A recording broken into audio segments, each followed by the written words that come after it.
Hey guys, Tony with SeattleBoatDetailing.com. In today's video, we're doing step 3 of boat name removal, getting it ready for the new name. In this step, I believe I'm using 1000 grit sandpaper with an orbital polisher. This happens to be a Griot Garage with a Velcro backing, and then that 1000 grit sandpaper is a Velcro disc type sandpaper. And basically, I've sprayed the area with some soapy water. It's in my left hand right there. Just a couple drops of boat soap in a pint-sized deal of water. The key here is to keep the surface nice and wet, not too wet, kind of just that happy medium. If you don't keep it wet enough, your sanding disc is going to load up with what you're sanding away, and you don't want that. If you get it too wet, you're going to end up slinging milky, oxidized, sanded water all over the canvas and everywhere else. So I like to just kind of keep it nice and wet, but not over wet. And so I'm just watching the surface, trying to make sure that I'm not going too far while keeping in mind the number of passes I'm making in each area to try and keep it consistent.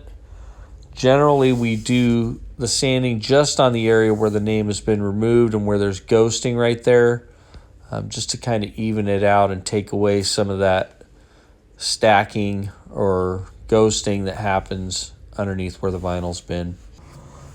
Generally, while you're sanding, you're going to see a little bit of milkiness to the water, and that kind of lets you know you've probably gone far enough.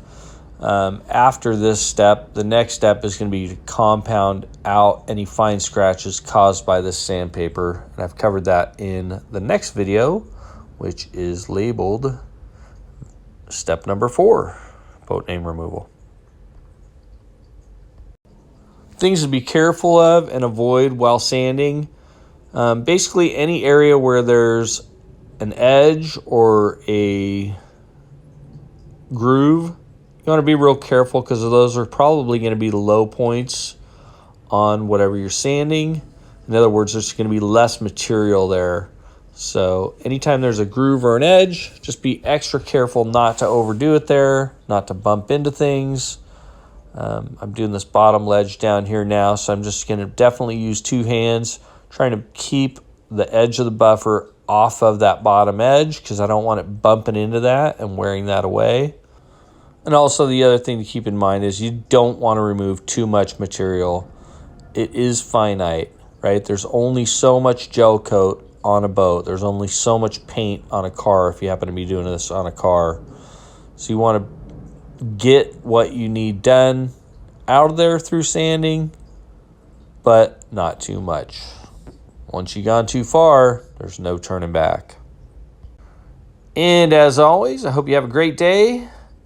Appreciate you taking the time to stop by and check out our video. Peace.